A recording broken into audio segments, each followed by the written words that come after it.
we're looking at the best meta players under 200,000. Goalkeepers, as always, are pretty much the same. We have had the addition of Summer this week. That, again, is not a bad keeper, but to be honest, nobody's really taking out Van der Sar, in my opinion, unless we get a new set of icon goalkeepers, I suppose a Czech like a 95 or 96, then maybe we could have a look at it, but I must admit, the team of the season keepers, my favourite's actually probably going to be Donnarumma. Alisson's always a nice one, but we got Simons from the La Liga. 90 rated is not good enough at this point. Summer, 6 foot, not feeling it. Kobal's definitely not a bad shout. I think he's quite decent, but Van der Sar still keeps it. Are you looking for coins to improve your team? Then you need to head over to lootbar.gg, the most reliable and the best coin service you can find. Also, they have incredible 24-hour manual customer service that you physically cannot find anywhere else. But before finishing on lootbar.gg, make sure you are using JT11 to get 8% off coupon. Once you've gone through the payment, you'll be able to get your coins within the next 24 hours. Absolutely guaranteed. Also, with the code, you'll be able to get 5% more coins on every transaction. Make sure you do click the link either in the description or down in the comment section below. But then we look at the fullbacks. I must admit, we've got a very good selection of low and high budget from Serie A, from NWSL, plus all the other team of the seasons we've had over the past 5 weeks now, and then also add in the mixed. I'm still not made up my mind if I really like that or not. What do you prefer? Do you like having the championship with the Prem, or having, what would it be? It'd be the Premiership, the Women's Premiership, I can't remember what it's called, but then also the Championship at the same time, and then having, say, La Liga, Liga F, and say Liga Portugal. Would you prefer that, or do you prefer having this mixed league every Sunday, I think it is? Because I don't know, I feel like they've hit all bases. Like, there's a lot of cards I just didn't bother with the Championship, yet we packed over and over again. So I kind of like having more, but it is, again, only a certain selection of cards. But when we look at the fullbacks, I think Jordi Alba this week is looking phenomenal. They've gone massive with the pace upgrade. The defender's got a good upgrade. He's obviously got the 99 agility, 97 acceleration, and 92 on that aggression as well. A very, very good card with a whipped pass, the technical, and also the tiki-taka. Now, everybody under this list is either available in SBC. I believe I might have missed one, but hopefully everybody is available at some point. I don't like putting, like, for instance, a Vasquez. I think he's a phenomenal card. For the price that you got him, brilliant.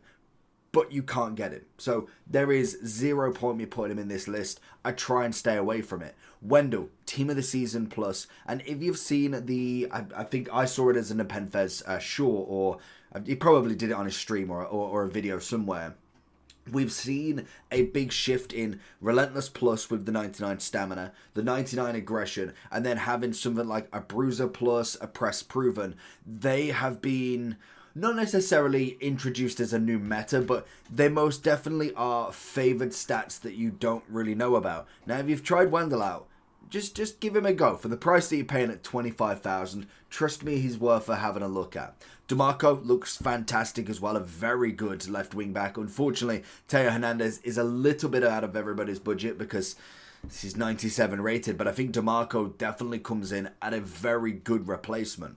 We also then have the other side. We have Klaus, we have Carvajal.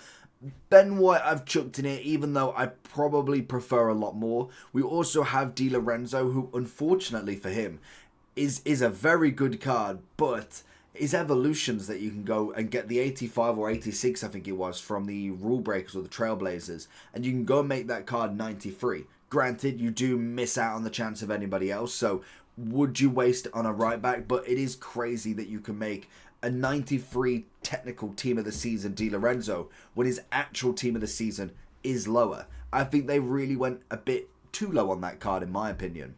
Estepina, still going to be here. Charles, still going to be here. Phenomenal value and a very good output that you can get. Same as Thiago. I think Nuno Mendes is like 260, so he's just out of this budget. If you wanted to see the 300k, I believe he's in there. But some very good left and right backs. If I was having to pick one or the other, I think I'm going to go with Wendell on the left back out of these. And right back, I'm actually going to go with Tavernier. Then we go into the centre backs. We've obviously got the fan favourites, especially the Leverkusen lot. I don't know if their season's actually fully over or if they've got one more game or not. I'm pretty sure they've only lost one game in the Europa final, and that's it. I'm pretty sure they won that final match that they've won. So literally that achievement is just outstanding. They went invincible in the season, which is incredible. Then obviously nearly in the Europa League, and then finally in their own league. Incredible. So we've got Henkape, we've got Tar, and we've also got Tapsoba. I think all three of them in their own right are very good centre-backs. For me, Tar is definitely the best. Henkape and Tapsoba are a very close second to each other. I don't think I would really have a massive comparison between both of them. In my personal preference, I would say Henkape, but most definitely I think Tapsoba is very, very close. Purely just slept on. I think he is a very good card. Hanko, we all know my opinions on him. He's very much like Sorloth. It seems to be a broken record on the channel that Hanko and Sorloth are two of the best cards that you can get for the price that you're paying. Like 62 and 70,000 is nuts and genuinely an incredible card that can be evolved as well. Todibo, another card like Di Lorenzo, I think they really kind of just went lowballing on him. He should have been such a big upgrade. I'm pretty sure, what was the card that we got from him? It was, yeah, the Fantasy SBC that unfortunately didn't take off. And we only got a double upgrade for him. Now, I know not everybody can be this 94 superstar. That's fair enough. But it is a shame because I do think he had the potential of being the next kind of top-end centre-back. And unfortunately, just isn't quite there for me. Whereas Simikan was a great SBC.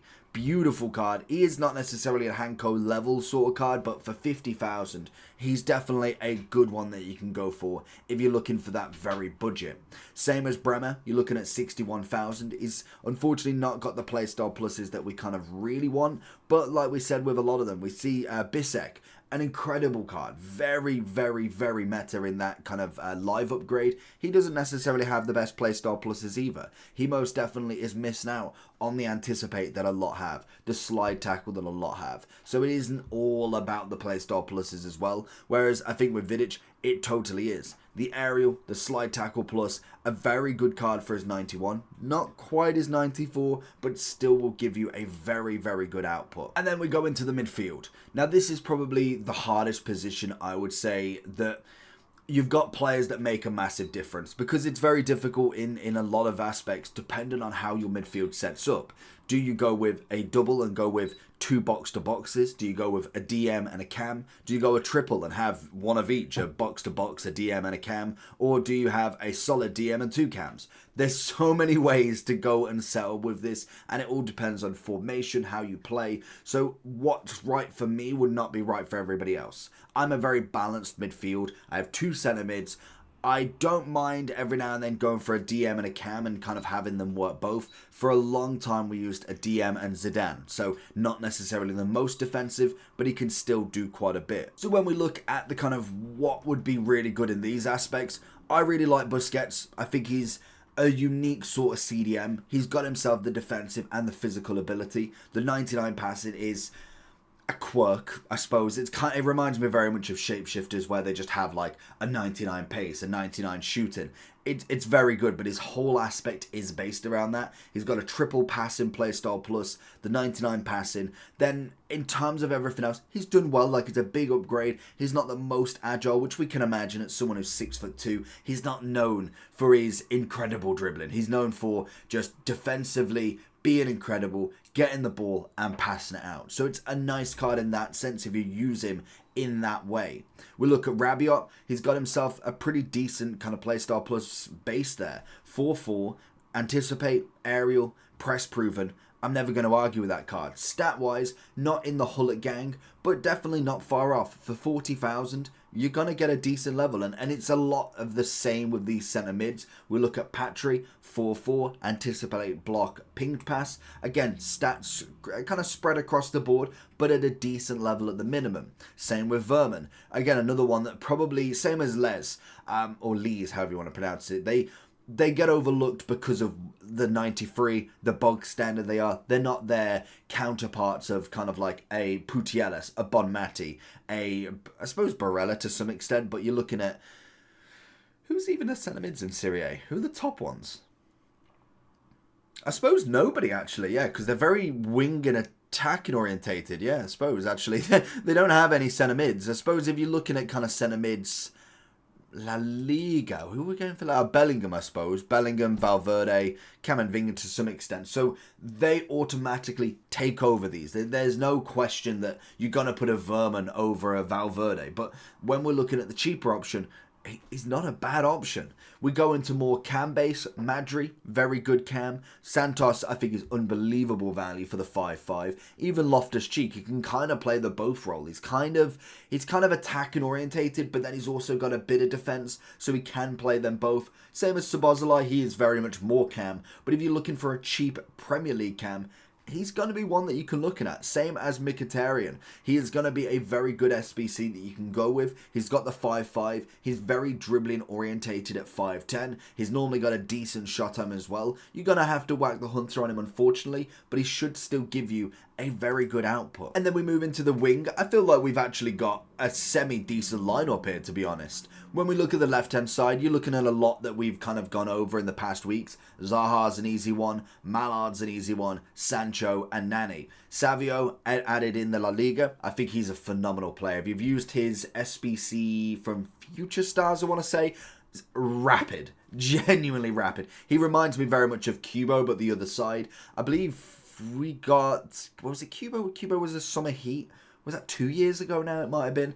It's just nuts how time flies. But they remind me of the same player. Down the wing, they are unbelievably quick. They've got a decent dribble to get back on the inside, and they pass to a striker that absolutely finishes it.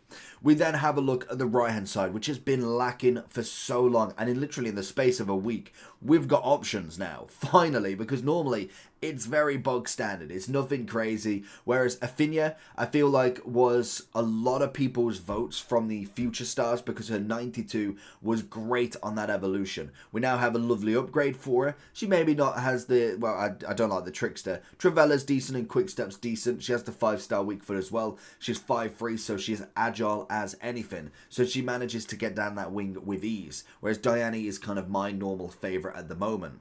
But we do have a few SBCs, and obviously Correa, we have Lookman, both of them technically strikers, but I would say both of them are going to be more suited for that wing play more than anything. So you've got yourself two wingers easily, especially if you are looking at a Sorloth and an R9 or a Sorloth and Mbappe. Correa and Lookman would definitely be better on the wing side of stuff than going up front. Berardi, we can always count on, to be honest. He's always decent rated, decent stat, but normally very cheap. I think last year was he like 96 but 50,000 coins. He's always there. He's consistently very good rated, but very, very cheap for all of us. So that's a very decent one in himself. And Somerville. I knew it as soon as he came out. He was about 400-500. I'm like, there is no way he's going to be 400-500. He's going to be at least 100, maybe a bit lower, but I'd take 130. I think that value is fantastic. He's still got... No, he's done now. He's finished. So that's pretty much the lowest we're going to see until we go into like Euros and we get like the re-release of everybody. So at the minute, I'd take that as a pretty decent value for a right wing. And now for the cheapest strikers that you can get, I think we've got a very good selection. From these strikers, I think you could pair up most. Now, I am going to say Sorloth is a number one, no negotiable. I've seen people kind of say they don't like him or they don't use him well or he's just not very good. Honestly, literally, I will have to like get a clip or something and show you. If I did 20 matches, and I think what I've done, say 10 in the past 2 days, give or take, there has been, I could literally count on probably 2 fingers how many times that we've not seen him. He is that impactful, even coming off the bench, because some people put him off the bench for some reason.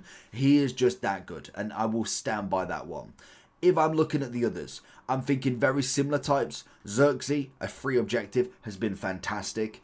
De Jong, very cheap option, very similar, been fantastic. Guriassi, the same. Boniface, similar but more body. Similar, like very kind of big, bulky strength, has been brilliant for him. So they're kind of my similar cards. We then have Aubameyang, who is just pure rapid. Balotelli, that is just unique. I don't understand how he's so good. He just works it easily.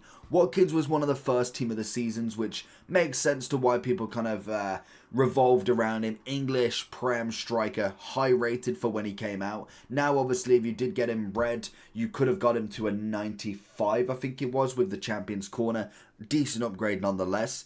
Bunny Shaw, absolutely brilliant striker. It was again another striker that came out brand new, but was like 150,000 for a 96. Team of the season plus as well, which is always nice. So obviously she does get the chemistry links to herself. We then have Katoto, very similar in some aspects. Good pace, good shooting, good dribbling, very cheap for the card. And Schürrle was just an absolute dynamite going forward. Very quick on the back foot, just brilliant getting round defenders. The rapid plus mixed with a finesse was a great combination during the Bundesliga. All of them have their own story of how good they are.